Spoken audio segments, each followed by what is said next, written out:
The biggest part of my problem has to do with how angry I catch myself feeling a lot of the time, and I've decided that I have two problems with all of that anger. I have the essential fundamental problem, and then I have the more pragmatic problem.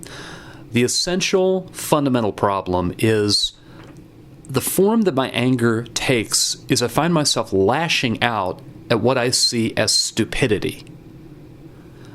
Stupid reasoning, stupid decisions, loyalty taken to the point of stupidity.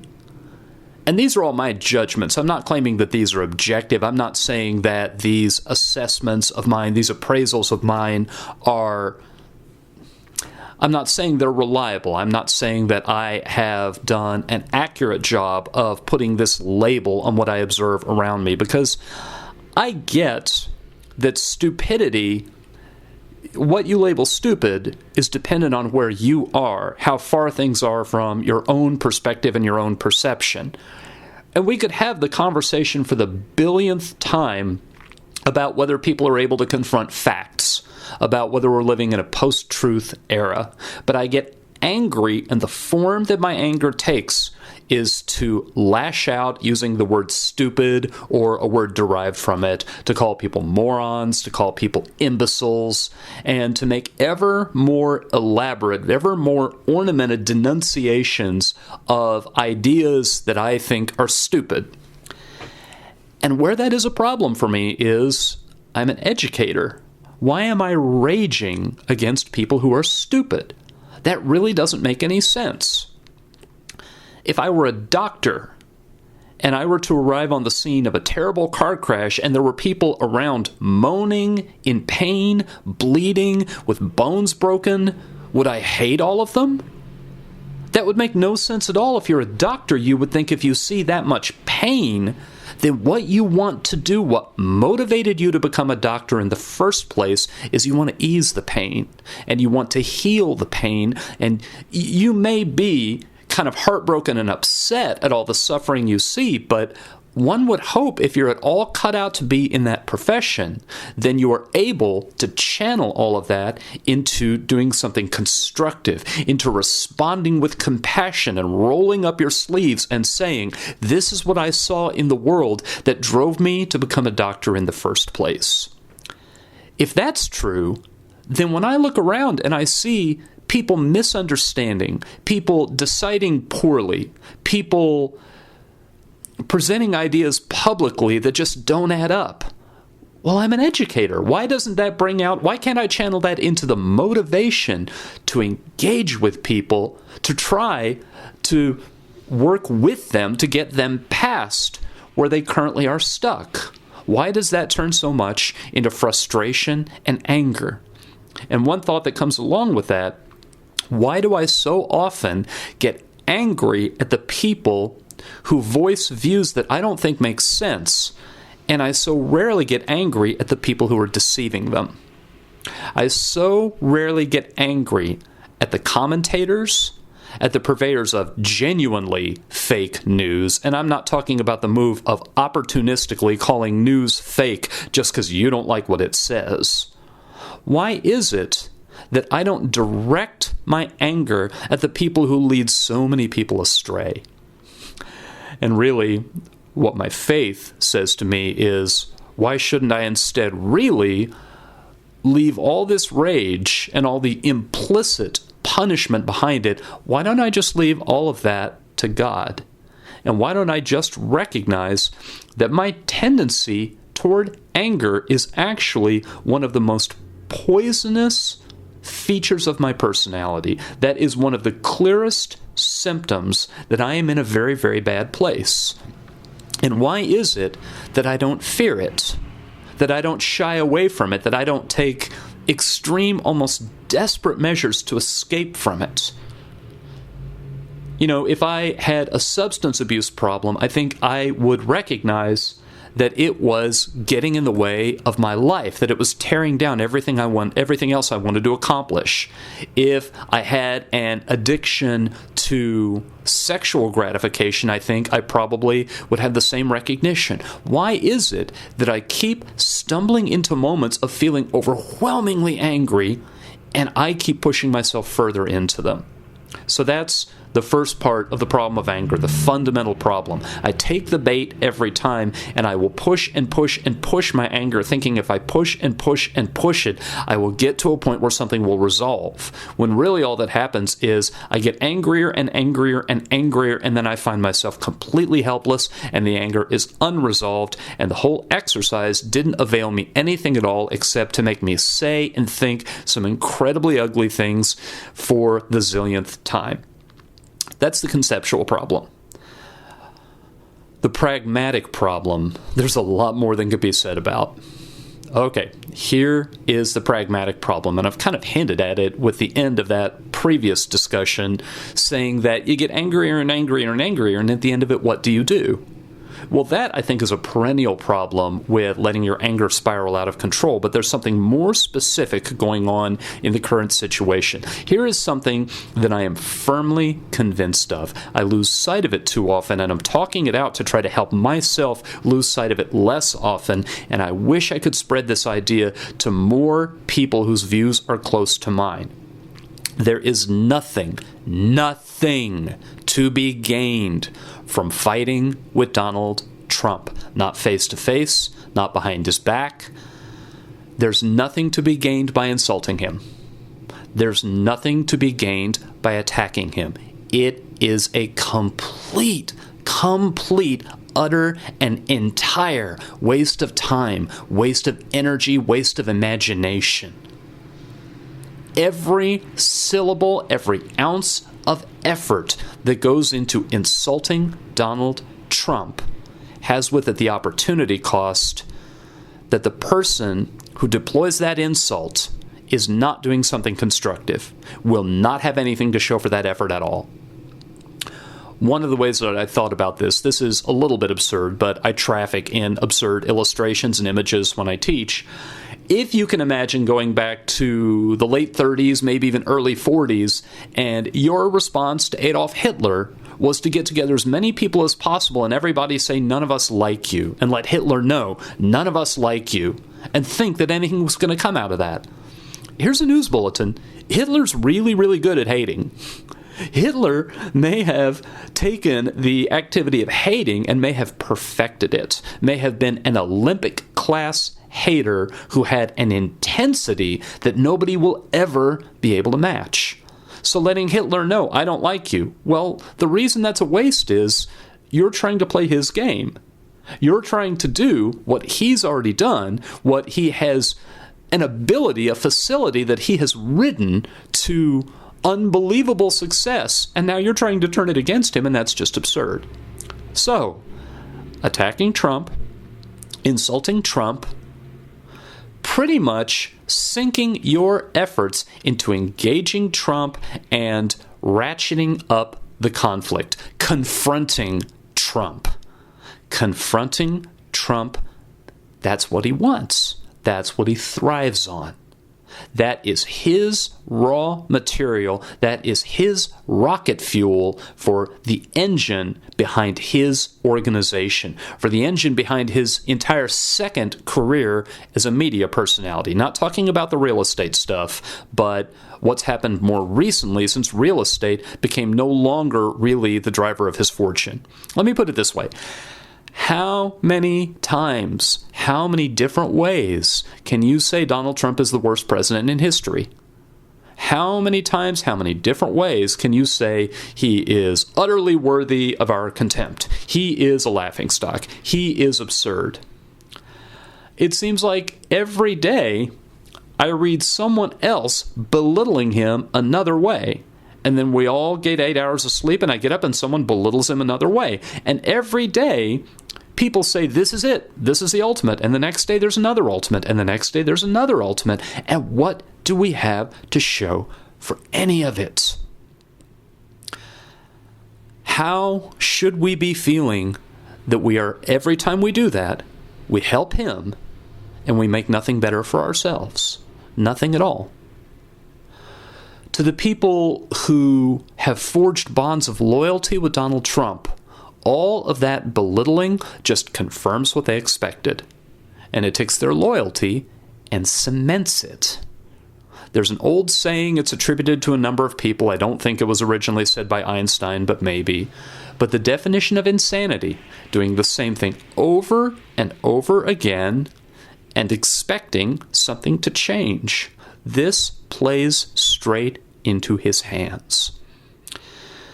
Something that I think I talked about in an earlier episode, but I'm going to work through this particular insight again because it feels like it fits here somehow. That's the old trope about how every United States president is the antidote to the president who came before.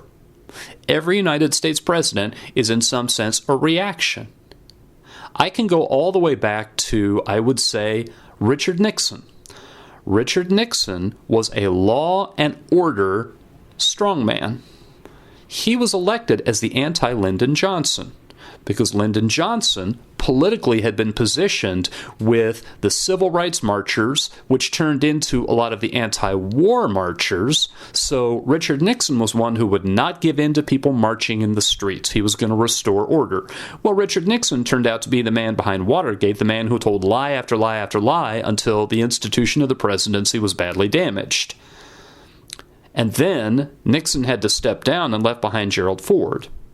And Gerald Ford had a reputation, deserved or not, of being not terribly bright. He had never been elected president or vice president. He had been appointed vice president when Spiro Agnew had to resign, and then ascended to the presidency when Richard Nixon had to resign. And a whole lot of people, based on things Ford said, and based on a couple of unfortunate incidents where he tripped and fell down in public, a lot of people got the impression that Jerry Ford was just kind of not all there. So then who do we elect? We elect Jimmy Carter. And Jimmy Carter was a nuclear engineer and a Rhodes... Well, actually, I don't think he was a Rhodes Scholar. I think I'm thinking of Bill Clinton. But Jimmy Carter went to the Naval Academy. He was a nuclear physicist. And he also was the anti-Nixon because he was a squeaky clean Southern Baptist from Georgia, and his campaign slogan in 1976, the soundbite most people remember, is, "I will never lie to you." And Nixon had lied about everything. Well, Carter was the one who brought all the bad news. Carter was the one who was president during the energy crisis. Carter was the one who gave one particular speech talking about a sense of national malaise, that we had reached a crisis of confidence. And along comes Ronald Reagan, who was elected as the anti-Carter, because he's the one who tells us that it's morning again in America, and he brings the good news. And he is so successful that his vice president is elected to one term in office, pretty much as his third term, but the impression that the elder George Bush makes on a lot of people is that he's out of touch, that he is from a very wealthy and powerful old family, that he has lost sight of what it feels like, of what life is like for people who are not wrapped up in wealth and in government power. And along comes Bill Clinton, who has the story of being the man from hope, and he's the one who can empathize. He is the anti-George Bush Sr. because he can connect with people. He's expert at that. Well, after 8 years of him, people are tired of Slick Willie. It's similar to the discontent that they had with Richard Nixon and not being able to trust anything Nixon said. It always felt as though Bill Clinton was trying to twist and split words to get himself out of trouble. So who do we elect then? George W. Bush. Now, George W. Bush, he's kind of crude and rough-hewn, but he says what he means. What you see is what you get, which makes him the anti-Bill Clinton. You get to the end of 8 years of George W. Bush, and you've had a man who never expresses doubt. He's just sure he's right all the time. So who do we elect after him? We elect Barack Obama. And I have been fascinated for years at how much Barack Obama, in answering simple questions in public, would just lard everything with and because what he showed is every time he answered a question, he was thinking very carefully and he was weighing his words. So here we are in 2000, to go back a year, we're in 2016 and the election is underway. Now who's going to be the anti-Obama? It's a very rare thing. If you look structurally at how presidential elections go, what's the big, thick foundation on top of which a thin layer of votes makes a difference? It's a very rare thing for a candidate from the same party to get elected in the wake of two terms that go to the candidate from one party. George Bush the Elder was elected right after Ronald Reagan because in some sense he was Reagan's third term. So the idea that Hillary Clinton was going to be elected in the wake of Barack Obama, well, Barack Obama, there's this sketch on Key and Peele, on the television show, sketch comedy show Key and Peele, this sketch that showed up repeatedly, Luther the Anger Translator. And what Obama did, one of his nicknames was No Drama Obama. No matter what happened, Obama did not respond with anger. Obama responded calmly, coolly. And to people who saw him as an opponent, to people who viscerally disliked Barack Obama, that coolness was in some sense, I don't know, this one I have to plumb around in my thinking to find the right word. It was almost cowardly. He wouldn't come out and fight. It was in some sense almost condescending. Al Gore, when he ran for president in 2000, the impression that he made in a lot of the presidential debates, and a big reason that he was not elected, apart from the fact that he was trying to be Bill Clinton's third term, and Bill Clinton had not been the popular president Ronald Reagan had been, but Al Gore also gave the impression that he was lecturing people, that he was talking to the American people as though we were all kindergarten students and he was a kindergarten teacher. And it might be fair to say that Obama, in a parallel sense, was somehow parental. That after a while, Obama speaking as the voice of reason, people decided, hearing the voice of reason for the 1,000th time, well, my life does not get better. You know what? I am tired of the voice of reason. It is time for the voice of rage. Now, this is something I know I've talked about before, but I'm going to fit it in again because sometimes you have to say something 1,000 times before the light bulb suddenly goes on and you realize its significance. But I remember within my lifetime, and even if you go back and read nonfiction or read fiction, there was a time when people were drawn to those who had mastery of self. People were drawn to those who had dignity. And it seems like we are a few years into a phase in our history where too many people think mastery of self is weakness. Too many people think that being the master of yourself means that you are inhibited, that you lack confidence, that you lack boldness, that confident people break every rule the second any kind of rule is inconvenient. And if I play philosopher here for a second, I don't think breaking rules the second they become inconvenient is powerful. I think it's short-sighted. And I think it's the kind of thing where when you are trying to lead an institution that is as massive and as complex as the United States federal government, I think you find you keep shooting yourself in the foot. And that is the pattern that we've been seeing with Donald Trump. With just about every proposal, he runs into complication that he did not see coming because he acts very impulsively. He breaks rules quite comfortably, not thinking through why those rules might have been a good idea. I am struck over and over again about what has changed, what is going on right now, to where we equate tantrums with strength, to where we equate really undiluted anger, expressed in forms that in other chapters of history would be shocking. We think that those are signs of strength, as though walking up to a random stranger and knocking them out with a sucker punch. You know, a few years ago, there was an account, a narrative going around about the knockout game. And there may have been a couple of dumb teenagers, a couple of spots in the United States that were actually doing this. But it turned into an email forward, and all of a sudden it became an urban legend that it was happening in every big city in the United States, and there may have even been a handful of copycats, but I'm quite sure that it got inflated by repetition and by the fact that it tickled people's fears. But it was always the idea that there were teenagers that would do that would lash out for no particular reason. Now, I am also not blind to the fact that for decades, and the institution has existed longer than that, there is there are circumstances under which people will turn to terrorism. And they will attack people who are utterly innocent bystanders. And you could say that that's depravity. You could say that that is because their conscience has shriveled up and ceased to be effective. You could say that that's because they feel so overpowered that the only thing left to do, the only voice of the unheard, the only way that they can lash out against the power that they believe has them cornered is to, in a very public way, create fear among the people who are protected by that powerful institution. So could it be that that's what Trump is doing? Because he does not stick to any of the decorum. He doesn't stick to any of the tacit agreements about what is out of bounds and what is off limits. Maybe this appeals to a lot of people who feel as though they are completely cornered. Maybe so many people are willing to put their vote behind him because they feel, having gone through endless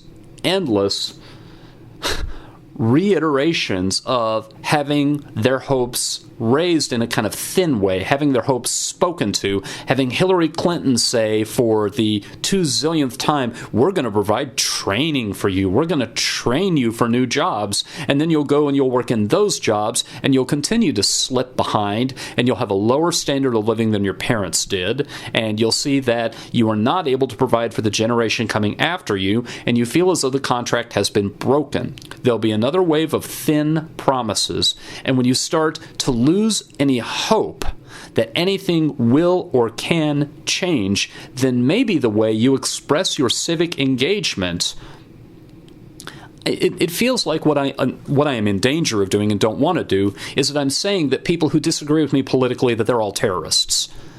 And if anybody who is still listening to this gets that impression, you've gotten absolutely the wrong impression. But years and years ago, someone I know who has worked in counseling shared with me the idea. People do not set out and say, today I will choose what makes me unhappy.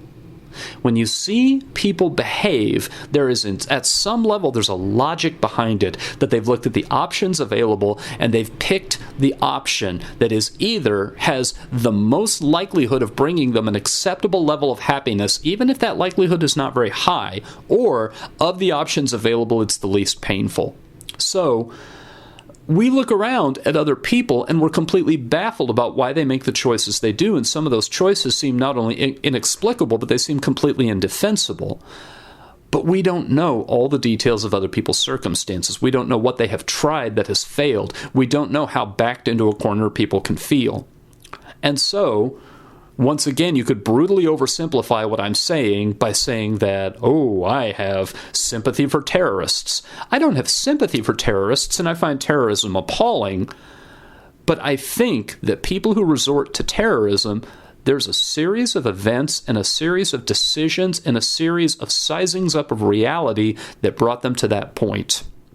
And if I had been inside that skull and living that life, and I say I would never have reached that point, I think I'm being arrogant.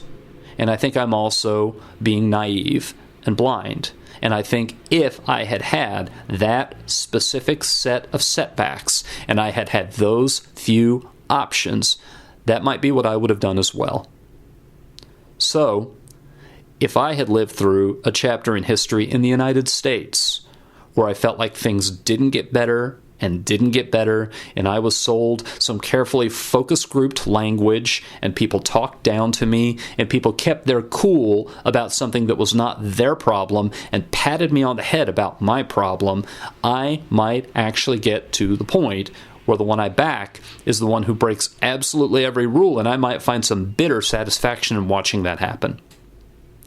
This got me to thinking about a topic I don't take up very often. It has a little to do with my academic field, but I have no kids, so I haven't dealt with it directly, and that is the phenomenon of bullying. And I grew up in the generation where the conventional wisdom was still, if kids are bullying, stand up to them. And if you stand up to them, bullies are really, bullies are functionally cowards. And when they see that it's difficult and takes a lot of effort to successfully bully you, they'll go after easier prey. Now, 2017, that's completely debunked.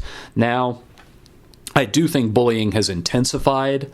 I think some of the stuff I've talked about previously about use of digital devices and what that's done to our empathy, I think that kids will go a lot further, and that kids will band together and make the bullying a lot more intolerable. And I think that there is a rash of self-harm and suicide as a result of that, and it probably does warrant adult involvement a lot quicker. But what is the solution? Ignoring the bully, standing up to the bully, no longer effective. Intervention from outside becomes a mess, because how do you come up with consistent rules for responding, especially when the way we've been dealing with bullying in this generation, a lot of it, it's very easy for it to turn into a witch hunt. It's very easy for it to turn into demonizing and labeling what is, honestly, a fairly simple bit of interpersonal friction between kids who are still learning how to work out their differences. Do you get the whole school together and make a video about, wow, at this school we're anti-bullying? Well, that turns self-parodying almost overnight. As soon as the kids know that that's what the adults want, then they're going to make fun of it. It's simply what happens at that developmental stage in life. Or is the response to bullying the same as the response to bad driving? Which is to say, drive defensively, but always realize what you're doing at a fundamental level is dangerous, and that level of danger is never going away. So where I wind up in sort of winding this down is getting angry at Trump is fighting the last war. I see so many people around me getting angrier and angrier, and I myself get just caught up in fits of anger. But getting angry at Trump is looking backward. And what I've seen a handful of people do is try to rebalance, reframe, redirect so that we work around him. It is the case that the presidency is powerful. It is the case that the United States federal government controls a lot of resources, controls a lot of institutions, and when those resources and institutions are in the hands of someone who's making decisions that it is hard to understand and hard to live with, then that's awfully big to work around. But at the expense, at the risk of going for a cliche, if Martin Luther King could work against all the power centers and work around them and engage with them, but also not expect their cooperation and not expect to beat them down with raw hatred, if he can do it, other people can do it as well.